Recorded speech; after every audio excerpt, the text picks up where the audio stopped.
أعوذ بالله من الشيطان الرجيم بسم الله الرحمن الرحيم ومن أظلم ممن منع مساجد الله أن يذكر فيها اسمه وسعى في خرابها أولئك ما كان لهم أن يدخلوها إلا خائفين لهم في الدنيا خزي ولهم في الآخرة عذاب عظيم صدق اللہ العظیم۔ اعوذ باللہ من الشیطان الرجیم بسم اللہ الرحمن الرحیم رب اشرح لی صدری ویسر لی امری واحلل عقدۃ من لسانی یفقہوا قولی۔ قرآن پاک کا نور حاصل کرنے والے تمام سننے والوں کو السلام علیکم۔ ابھی جو آپ نے آیت مبارکہ سماعت فرمائی اس کا ترجمہ اور تفسیر جانتے ہیں۔ وا اور من کون، اظلم بڑا ظالم، ممن اس سے جو مانا روکے، مساجد اللہ اللہ کی مسجدیں، این کہ یذکرہ ذکر کیا جائے، فیہا اس میں، اسمہ اس کا نام، وسعی اور کوشش کی، فی خرابیہا اور اس کی ویرانی، اولئک یہ لوگ، ما کانا نہ تھے، لہم ان کے لیے، ان یدخلوہا کہ وہاں داخل ہوتے، الا مگر، خائفین ڈرتے ہوئے، لہم ان کے لیے، فی الدنیا دنیا میں، خزی رسوائی ہے، ولہم اور ان کے لیے، فی الآخرات آخرت میں، عذاب عظیم بڑا عذاب ہے۔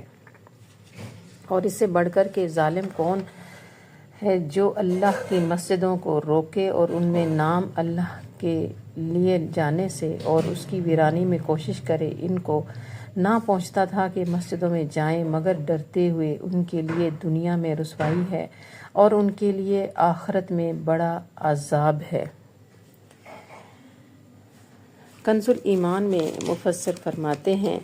کہ اس کا شان نزول یہ ہے کہ یہ آیت مبارکہ بیت المقدس کی بے حرمتی کے متعلق نازل ہوئی، کہ جس کا مختصر واقعہ یہ ہے کہ روم کے نصرانیوں یعنی عیسائیوں نے بنی اسرائیل پر فوج کشی کی اور ان کے پردان کار آزما کو قتل کیا، ذریت کو قید کیا، توریت کو جلایا، بیت المقدس کو ویران کیا اور ان میں نجاستیں ڈالیں، خنزیر ذبح کیے، معاذ اللہ۔ بیت المقدس خلافت فاروقی تک اسی ویرانی میں رہا اور آپ کے عہد مبارک میں مسلمانوں نے اس کو فتح کیا، اور پھر اس میں مسلمانوں نے ذکر، نماز، خطبہ، تسبیح، باز اور نعت شریف، سب جو اس میں ذکر اللہ کیا گیا وہ سب شروع کیا۔ اور آگے جو اللہ تبارک و تعالی فرما رہا ہے کہ ذکر اللہ کو منع کرنا ہر جگہ برا ہے، خاص کر مسجدوں میں جو اسی کام کے لیے بنائی جاتی ہیں۔ تو اس سے یہ مسئلہ معلوم ہوتا ہے کہ جو شخص مسجد کو ذکر و نماز سے معطل کر دے گا وہ مسجد کا ویران کرنے والا اور بہت بڑا ظالم ہے، اور مسجد کی ویرانی جیسے ذکر و نماز کے روکنے سے ہوتی ہے، ایسے ہی اس کی عمارت کو نقصان پہنچانے اور بے حرمتی کرنے سے بھی ہوتی ہے۔ تو دنیا میں تو انہیں رسوائی پہنچی کہ قتل کیے گئے، گرفتار ہوئے، جلا وطن کیے گئے، خلافت فاروقی اور عثمانی میں ملک و شام اور ان کے قبضہ سے نکل کر بیت المقدس میں ذلت کے ساتھ نکالے گئے۔ اور ضیاء القرآن میں مفسر فرماتے ہیں کہ یعنی صرف زبانی دعووں کو رہنے دو، اپنے عمل کے آئینے میں اپنا چہرہ دیکھو، کہ روم کے عیسائیوں نے اپنے بادشاہ تیتوس کے ساتھ یہودیوں سے انتقام لینے کے لیے فلسطین پر لشکر کشی کی اور بیت المقدس کو ویران و برباد کر دیا اور اس کی پرشکوہ عمارت کو کھنڈروں میں تبدیل کر دیا۔ بھلا جس کا عمل یہ ہو کہ کیا اسے حق پہنچتا ہے کہ وہ اپنے آپ کو حق کا علم بردار کہے؟ کفار مکہ نے حضور نبی کریم صلی اللہ تعالی علیہ وآلہ وسلم اور مسلمانوں کو مسجد حرام میں عبادت کرنے سے مدتوں روکے رکھا۔ کیا ان مشرکین کو زیب دیتا ہے کہ ہدایت پر ہونے کا دعویٰ کریں؟ مقصد یہ ہوا کہ وہ دعویٰ جس کے ثبوت کے لیے عمل صالح کی گواہی نہ ہو وہ توجہ کے قابل نہیں ہے، اور یہ حکم عام ہے، جو ایسا کرے وہ سب سے بڑا ظالم ہے۔ کسی زمانہ یا کسی قوم کے ساتھ اس کی تخصیص کی ضرورت نہیں ہے، اور دنیا میں اس کی ذلت اور رسوائی تو چند سالوں میں ہی ظاہر ہو گئی۔ کفار مکہ کا اقتدار ختم ہو گیا، یہود جلا وطن کر دیے گئے، عیسائی مملکتوں پر اسلام کا جھنڈا لہرانے لگا، اور آخرت کا عذاب بھی عنقریب وہ اپنی آنکھوں سے دیکھ لیں گے۔ اور تفسیر ابن کثیر میں جو ہیں وہ مفسر اس میں فرماتے ہیں کہ نصرانی بھی بیت المقدس کی مسجد میں پلیدی ڈال دیتے تھے اور لوگوں کو اس میں نماز ادا کرنے سے روکتے تھے۔ بخت نصر نے جب بیت المقدس کی بربادی کے لیے چڑھائی کی تو ان نصرانیوں نے اس کا ساتھ دیا اور مدد کی تھی، اور بخت نصر بابل کا رہنے والا مجوسی تھا، اور یہودیوں کی شہ دینے پر نصرانیوں یعنی عیسائیوں نے بھی اس کا ساتھ دیا تھا، اور اس لیے بھی کہ بنی اسرائیل نے حضرت یحییٰ بن زکریا علیہ السلام کو قتل کر ڈالا تھا، اور دوسری طرف مشرکین نے بھی رسول اللہ صلی اللہ تعالیٰ علیہ وآلہ وسلم کو حدیبیہ والے سال کعبۃ اللہ سے روکا تھا، یہاں تک کہ ذی طویٰ میں ایک جگہ کا نام ہے، آپ صلی اللہ تعالیٰ علیہ وآلہ وسلم کو قربانی کا فریضہ ادا کرنا پڑا، اور مشرکین سے صلح کر کے آپ صلی اللہ تعالیٰ علیہ وآلہ وسلم وہیں سے واپس آ گئے،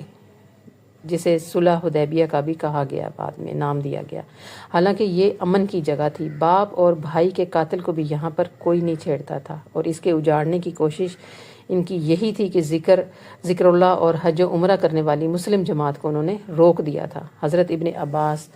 رضی اللہ تعالیٰ عنہ کا یہ قول مبارک ہے، اور یہ وہی اس کے راوی ہیں۔ تدبر القرآن میں اور عمدۃ البیان میں دونوں میں یہ فرمایا جا رہا ہے کہ مسجد کو ختم نہیں کیا جا سکتا، یعنی بعض اوقات ایسا ہوتا ہے نا کہ اگر مسجد چھوٹی ہے اور اسے بڑی کرنے کے لیے وہاں پر گنجائش نہیں ہے، کسی اور جگہ پہ اسے منتقل کرنا ہے، تو جو یہ والی مسجد ہوگی بے شک وہ کتنی بھی تنگ ہے اس کو آپ ختم نہیں کر سکتے، آپ اس کو بڑے والی بنائیں بے شک دوسری جگہ پہ، لیکن اس کو چھوٹے کو ختم نہیں کر سکتے، اور اگر وہ ختم کریں گے تو وہ اسی حکم کے تحت، اسی آیت مبارکہ کے حکم کے تحت آئے گا۔ اور دوسرا ذکر کو روکنا جو ہے وہ بھی منع ہے، ذکر بالجہر یعنی اونچی آواز سے ذکر کرنا عمدۃ البیان میں بھی ہے، تدبر القرآن میں بھی ہے کہ بخاری شریف کی جلد نمبر 1 صفحہ نمبر 16 حدیث نمبر 842 یہ موجود ہے، اور اس کے راوی ہیں ابن عباس رضی اللہ تعالیٰ عنہ۔ فرماتے ہیں کہ زمانہ نبی کریم صلی اللہ تعالیٰ علیہ وآلہ وسلم میں بھی نماز فرض کے بعد بلند آواز میں ذکر کیا جاتا تھا، معروف تھا، اور جب نماز ختم ہوتی تھی تو اللہ اکبر کی آواز میرے کانوں میں تک پہنچتی تھی تو میں سمجھ جاتا تھا کہ نماز ختم ہو گئی ہے، کیونکہ آپ رضی اللہ تعالیٰ عنہ اس وقت چھوٹے تھے، بس اوقات آپ پیچھے رہ جاتے تھے، تو پھر اللہ اکبر کی آواز سے یہ جان جاتے تھے کہ نماز مکمل ہو چکی ہے اور اب ذکر شروع ہونے والا ہے یا ذکر شروع ہو گیا ہوا ہے۔ تو آگے اس آیت مبارکہ میں جو فرما رہے ہیں، اللہ تبارک و تعالیٰ فرما رہا ہے کہ جو داخل ہوں تو وہ ادب کے ساتھ داخل ہوں، خشوع خضوع کے ساتھ مسلمان داخل ہوں، اور نصرانیوں کو تو ویسے بھی ڈر کر داخل ہونا چاہیے، انہیں خوف کرنا چاہیے، نبی کریم صلی اللہ تعالیٰ علیہ وآلہ وسلم کی تعظیم کرتے ہوئے داخل ہونا چاہیے۔ کہاں اللہ تبارک و تعالیٰ مسجد کی تعظیم سے یہ فرما رہا ہے کہ اگر کسی نے یہ کیا تو میں اسے تباہ و برباد کر دوں گا، تو یہ کیسے ممکن ہے کہ وہ تعظیم نبی کریم صلی اللہ علیہ وسلم میں کچھ نہیں ہوگا؟ کیونکہ صلح حدیبیہ کے موقع پر بھی انہوں نے اس طرح سے کیا تھا۔ عبد الرحمن زید رضی اللہ تعالیٰ عنہ جو راوی ہیں اس حدیث مبارکہ کے بھی، کہ فرماتے ہیں کہ اللہ کا ان پر خوف طاری ہو جانا چاہیے، یہ وڈیروں والا رویہ نہیں ہونا چاہیے کہ جو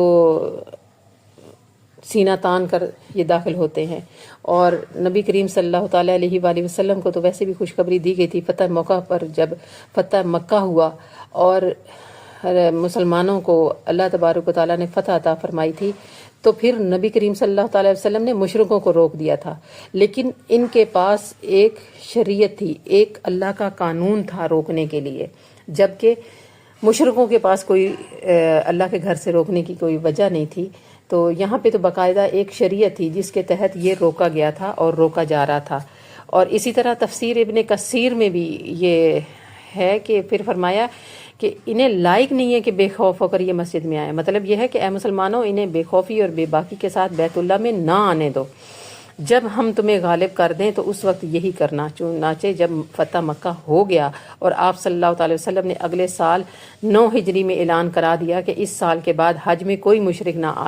آنے پائے اور بیت اللہ کا طواف بھی کوئی ننگا ہو کر نہ کرے. جن لوگوں کے درمیان صلح کی کوئی مدت مقرر ہوئی ہے وہ قائم ہے، یعنی مشرک لوگ نجس ہیں، اس سال کے بعد انہیں مسجد حرام میں نہ آنے دو. اور یہ معنی بھی بیان کیے گئے ہیں کہ چاہیے تو یہ تھا کہ یہ مشرک کانپتے ہوئے اور خوف زدہ مسجد میں آئے، لیکن اس کے برعکس یہ مسلمانوں کو روک رہے ہیں. چنانچہ یہی ہوا نا کہ وہ کپانے لگنے چاہیے کہ وہ اللہ کے ڈر سے، خوف سے. حضور نبی کریم صلی اللہ تعالیٰ علیہ وآلہ وسلم نے بھی وصیت کی تھی کہ جزیرہ عرب میں 2 دن باقی نہ رہنے پائیں، یہود و نصارہ کو یہاں سے نکال دیا جائے. الحمدللہ کہ اس امت کے بزرگوں نے اس وصیت پر رسول اکرم صلی اللہ علیہ وسلم پر عمل بھی کر دکھایا اور اس سے مساجد کی فضیلت اور بزرگی بھی ثابت ہوئی، بالخصوص اس جگہ کی کہ اس مسجد کی جہاں سب سے بڑے اور کل جن و انس کے رسول صلی اللہ علیہ وآلہ وسلم بھیجے گئے تھے. اور ان گناہ گاروں پر دنیا کی رسوائی بھی آئی، اور جس طرح سے انہوں نے مسلمانوں کو روکا، جلا وطن کیا، اسی طرح ان کا پورا بدلہ انہیں ملا. یہ بھی روکے گئے اور جلا وطن کیے گئے. اور ابھی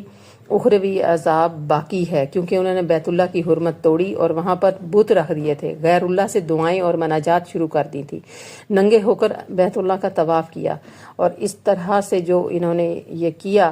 اس کا ان کو ضرور بدلہ ملے گا. اور اس سے مراد نصرانی بھی لیے جائیں گے جو بھی ظاہر ہے کہ وہ بھی مسجد بیت المقدس کی مسجد میں ڈرتے ہوئے جاتے ہیں، اور انہوں نے بھی بیت المقدس کی بہت بے حرمتی کی ہے. اور سخرا کے جس طرح سے یہود نماز پڑھتے تھے اسی طرح یہودیوں نے بے حرمتی کی تھی اور نصرانیوں سے بڑھ گئے تھے، تو ان پر ذلت اس سے زیادہ نازل ہوگی. اور ابھی جو فلسطین میں مسلمانوں کو روکا جا رہا ہے اور اس کا بھی ان کو جواب دینا پڑے گا اس آیت مبارکہ کے تحت اور اللہ کے حکم کے تحت. رب تعالیٰ ہمیں حق بولنے، حق سننے اور حق سمجھنے کی توفیق عطا فرمائے. وما علینا الا البلاغ. صدق اللہ العظیم.